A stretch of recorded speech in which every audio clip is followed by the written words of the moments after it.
बहुत अच्छे तरीके से, बहुत ही अनुशासन से और बहुत ही पोलाइटली जितने भी अंदर ऑफिशियल्स हैं, very very and they are not only polite because I am a known face, but to everybody, old young, everybody from any strut of life, and it's a very well organised place.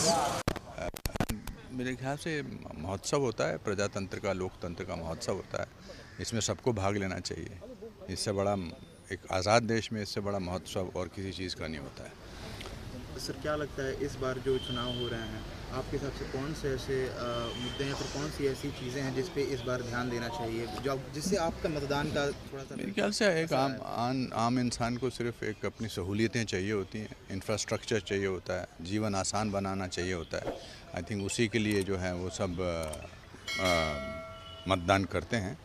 और मेरा ये भी कहना है कि जो आज मतदान में भाग नहीं लेंगे, फिर उनको 5 साल तक शिकायत करने का कोई भी अधिकार नहीं है, बिकॉज लोकतंत्र ने आपको अधिकार दिया है कि आप अपनी पसंद के लोगों को चुनें, अपनी पसंद की पार्टी को चुनें, अपनी पसंद के नेता को चुनें, और ये उसका पूरा आज उपयोग करना चाहिए उस अधिकार का।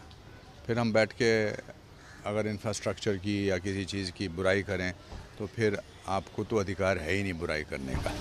सर, क्या कुछ संदेश रहने वाला है आपकी तरफ से हर एक उस नागरिक को जो कि आज वोट देने जाने वाले हैं, या फिर उनके दिमाग में कुछ चीज़ें चल रही वोटिंग को लेकर? उज्जवल भविष्य के लिए, अपने लिए, अपने बच्चों के लिए, और मैं खासकर जो पहले फर्स्ट टाइम वोटर्स हैं, मैं उनको कहूँगा it's cool to be a person who goes and cast his or her vote. Be cool. Request करते रहे हैं हर उम्र के शख्स के कि वो, और इंतज़ार करते रहते हैं कि वो बालिग उम्र तक पहुंचे और वोट करने आए, क्योंकि ये देश उनका हक है और ये वोट करना उनका हक है और ये सरकार चुनना भी उन्हीं का हक है।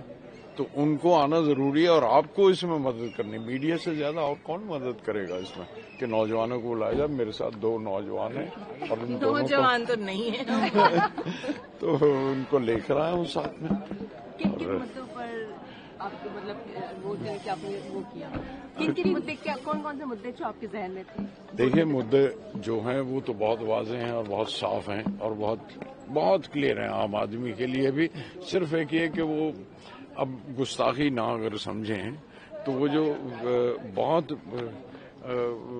ग्लैमरस गिफ्ट्स दिखाए जा रहे हैं ना कॉमन मैन को, तो वो कोई धनतेरस का दिन लगता है कि भाई ये भी मिलेगा, ये भी मिलेगा, ये वोट के लिए नहीं, वो नहीं, बिल्कुल नहीं है। और हमारा कॉमन मैन बहकेगा नहीं, ये आम आदमी हमारा, वो सब जानता है, सब पहचानता है, अपनी ज़रूरत समझता है, और मुझे उम्मीद है कि वो इस बहकावे में नहीं आएगा और उसी को वोट करेगा जो उसका अपना इशू है। हालांकि मुझे लोगों ने कहा भी था कि हम आपसे ले लेंगे, लेकिन मैं खुद आकर भी, मेरा बनता था हक, मैं आके खुद तरीके से वोट। शुभ दिन है फिर से वोटिंग का। वोटिंग हमारे लिए एक भारत का सबसे बड़ा पर्व है। क्यों है पर्व? क्योंकि हर भारतीय को वोट देने का एक गर्व है। ये एक ऐसा त्यौहार है इस पृथ्वी पर, यदि हर भारतीय ये समझ ले बस, तो जितने भी दुख हैं, जितनी भी बुराइयां हैं इस धरती पर, समाज में, मनुष्य में, वो एक आपकी वोट से, आपकी वोट की चोट पता नहीं है कितने लोगों को ठीक कर सकती है।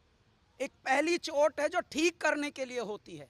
हर बुराई पर नुकीली चोट दो, वोट दो, वोट दो, वोट दो। ऐ मेरे भारतीयों, शिकायतें तो हम सब करते हैं, मुश्किलों से तो हम सब डरते हैं, लेकिन क्या हम अपने कर्तव्य, अपनी जिम्मेदारी, अपने उत्तरदायित्व निभाने के लिए इतने उत्साह से वोट करने निकलते हैं? नहीं निकलते।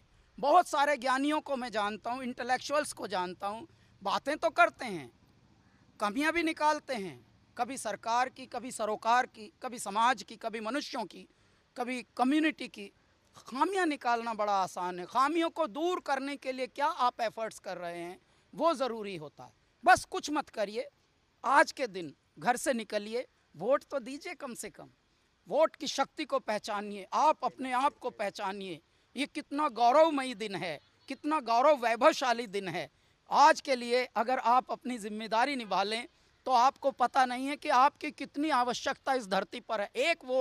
एक वोट की शक्ति कितनी बड़ी होती है।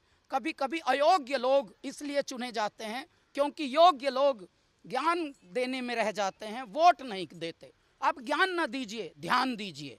ज्ञान से दुनिया नहीं चलेगी, ध्यान से चलेगी।